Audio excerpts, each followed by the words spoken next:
Bismillahirrahmanirrahim. Assalamualaikum warahmatullahi wabarakatuh.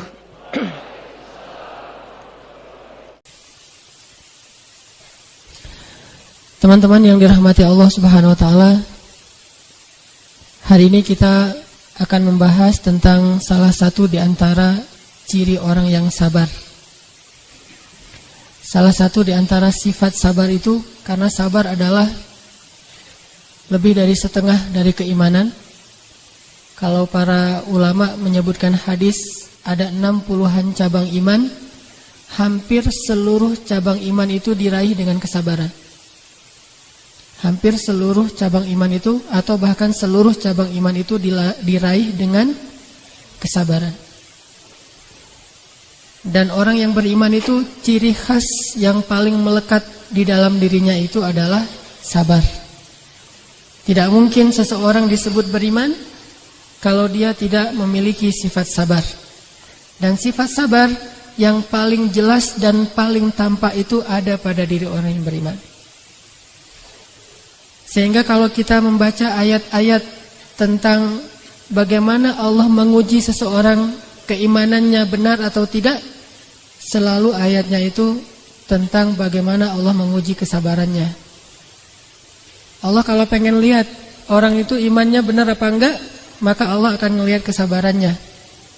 Bukan dilihat ibadahnya, bukan dilihat lisannya, bukan dilihat penampilannya, hartanya, amal.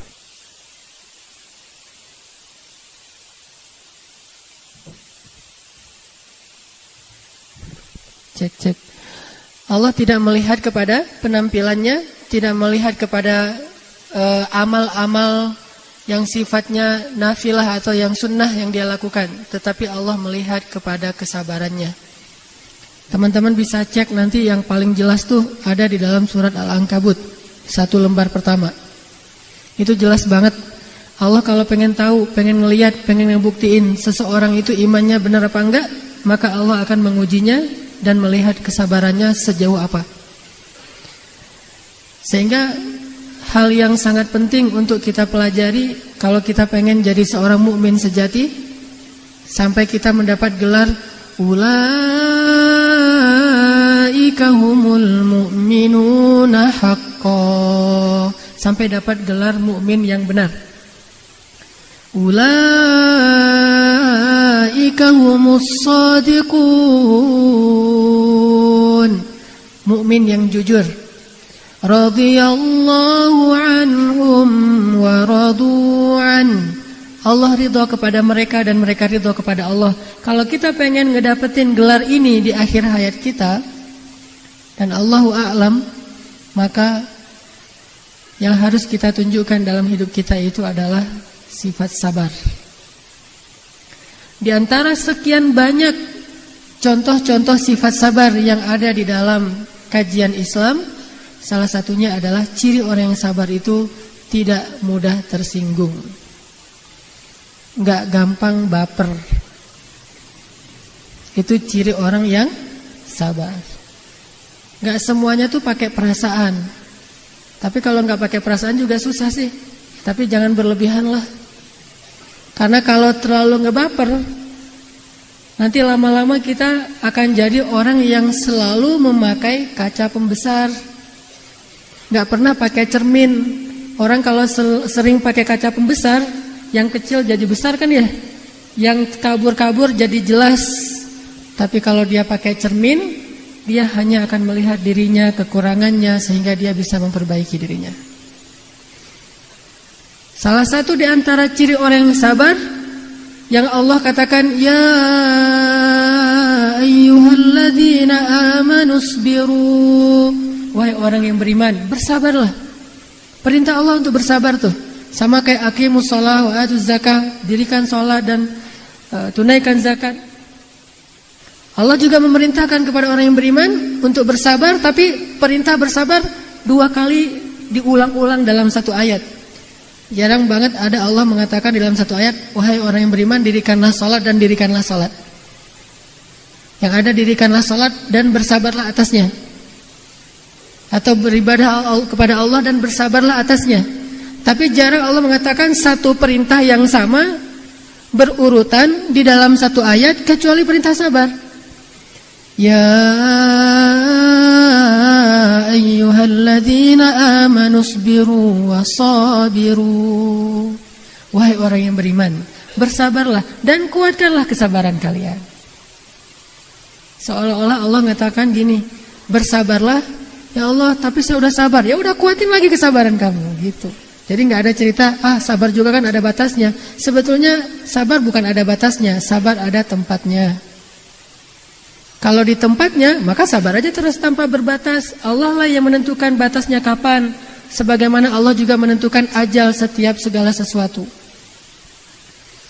Sehingga Allah memerintahkan kita dengan bahasa yang sangat jelas, menutup semua ayat di surat Ali Imran, ayat penutup. Seolah-olah setelah Allah membahas tentang semua masalah dalam surat Ali Imran, ujung-ujungnya Allah simpulkan, kalau kalian pengen ngedapatin semua kebaikan di surat Ali Imran, ya ayyuhalladzina amanu sabiru wasabiru. Wahai orang yang beriman, bersabarlah dan kuatkanlah kesabaran kalian. Sehingga salah satu di antara ciri orang yang sabar tuh, dia nggak gampang tersinggung. Dia nggak gampang pundungan. Apalagi kalau pundungnya fi sabilillah. Gimana pundung fi sabilillah? Ada orang ngajak temannya ke masjid. Yuk ke masjid yuk, ada talim tuh bagus. Kayak kamu udah pasti masuk surga aja. Ya udahlah, kamu aja masuk neraka sendiri. Udah tertutup hatinya dan segala macam. Udah pergi sendiri. Saya nggak akan ngajak-ngajak dia lagi. Dia emang orangnya udah apa misalnya. Kita belum apa-apa ya. Baru ngedakwahin orang sehari 2 hari udah pakai surat Al-Baqarah. Khatamallahu ala qulubihim. Belum apa-apa udah khatamallahu ala qulubihim. Padahal kalimat khatamallahu ala qulubihim itu hak prerogatifnya Allah saja. Kita nggak boleh bilang itu. Ayat itu hanya Allah yang bisa menyampaikannya kepada makhluk, kepada hambanya. Karena cuma Allah yang tahu isi hati hamba. Sehingga kita nggak punya hak mengatakan tuh orang-orang yang kayak gitu tuh, itu udah ditutup hatinya. Khatamallahu ala qulubihim. Jadi kita udah nggak perlu capek-capek mendakwahi mereka. Bukankah Allah udah pasti menutup hatinya Abu Thalib, tetapi Rasul terus mendakwahinya? Bukankah Allah sudah menutup hati anaknya Nuh, tetapi Nuh masih tawar-menawar kepada Allah, ya Allah beri saya 1 hari lagi, 1 hari aja, mudah-mudahan dia bisa terbuka hatinya.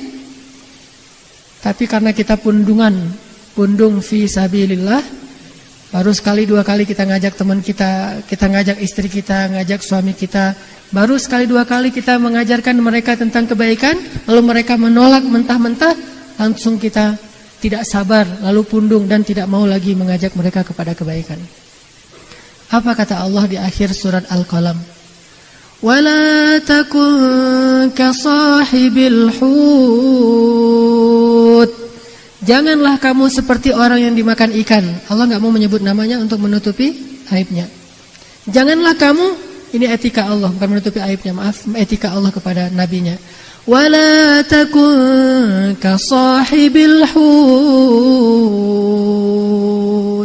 Janganlah kamu seperti orang yang dimakan ikan. Siapa dia? Nabi Allah Yunus alaihissalam. Kenapa beliau disebut orang yang makzum, orang yang dikuasai amarahnya dan tidak mampu menahan dirinya dari marah kepada kaumnya? Karena beliau tidak sabar terhadap penentangan kaumnya. Dan menurut saya sih wajar banget beliau gak sabar. Kalau kita mah gak wajar. Beliau sangat wajar. Setelah sekian tahun berdakwah, sekian tahun bersabar, dizalimi terus menerus, akhirnya beliau pundung. Menurut saya sih wajar. Tetapi walaupun wajar, Allah gak rela. Gimana kalau kita yang masih belum sangat wajar? Nabi Yunus berdakwah kepada kaumnya. Yang menentang beliau itu bukan cuma kaumnya, tetapi pemerintahnya. Jadi dari pemerintah beliau diteror, beliau ingin dibunuh. Dari kaumnya yang beliau belain, malah menuduh beliau macam-macam.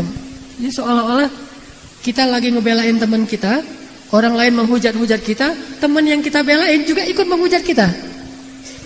Pernah gak ngerasain kasus kayak gitu? Kita lagi ngebelain seseorang, tapi orang itu bukan malah mendukung kita, malah dia menghujat kita. Akhirnya yang jadi kambing hitam kita sendiri. Ini ujian kalau kayak gini, ini lagi diuji seperti Nabi Yunus. Sehingga akhirnya Nabi Yunus, ya udahlah terserah kalian. Kalau nggak mau beriman itu urusan kalian, bukan urusan saya. Pergi. Perginya juga bukan mau berhenti berdakwah. Perginya mau mencari umat lain yang mau mendengar dakwah beliau. Bukan berhenti berdakwah. Kalau kita mungkin saya mah nggak mau cari masalah, mending saya jadi pengusaha aja. Saya nggak mau jadi ustadz lagi, ternyata terlalu banyak disorot, jadi orang biasa aja. Saya mah nggak mau lagi berdakwah karena orang-orang dakwah itu harus suci, nggak boleh ada salah. Mending saya jadi orang biasa aja. Nggak mau lagi berdakwah.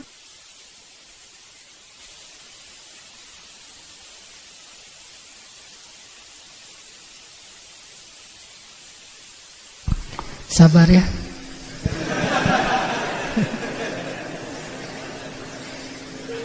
Gak ada batasnya kan?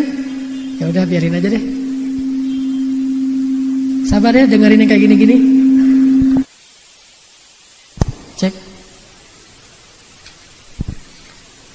Ya artinya Nabi Yunus alaihissalam bukan beliau mau berhenti berdakwah, bukan beliau nggak mau lagi menyampaikan risalah, cuma beliau pengen pindah ke negeri yang lain, berharap di negeri itu beliau akan ketemu dengan orang yang mau mendengar dakwah beliau. Cuma kayak gitu niatnya. Tetapi Allah nggak rela dan akhirnya Allah memberi pelajaran kepada Nabi Yunus dengan adegan yang kita tahu ceritanya. Sehingga Allah ketika Nabi Muhammad SAW agak sedikit melemah dalam dakwahnya, mulai agak merasa aduh kok gini-gini amat ya dakwah mah. Akhirnya Allah nasihati Nabi Muhammad dan itu ada di surat juz 29 dan wama adraka ma juz 29. Tahukah kita apa itu juz 29? Juz 29 itu seluruhnya surat Makkiyah. Dari Al-Mulk sampai akhir juz 29 itu surat Makkiyah dan juz 28 itu semuanya surat Madaniyah. Artinya apa? Juz 29 ini setiap suratnya turunnya di Mekah. Kalau juz 30 ada Makkiyah, ada Madaniyah. Surat-surat yang lain ada Makkiyah, ada Madaniyah. Tapi kalau juz 29 semuanya Makkiyah, artinya semuanya turun di Mekah. Kalau semuanya turun di Mekah, kita bisa kebayang lah gimana suasana waktu itu. Berarti suasana ketika Nabi dalam keadaan benar-benar diuji oleh Allah dalam awal-awal dakwahnya. Dihujat sana sini, dicaci maki, dicela, difitnah, ditinggalkan orang-orang tercintanya, orang-orang terdekatnya, tinggal sendiri, jatuh miskin, disiksa fisiknya, perasaannya dan seluruhnya dalam kondisi yang melemah kayak gitu. Allah menasihati Nabi Muhammad dengan kalimat wasbir, bersabarlah terhadap ketetapan Tuhanmu dan janganlah kamu seperti orang yang dimakan ikan.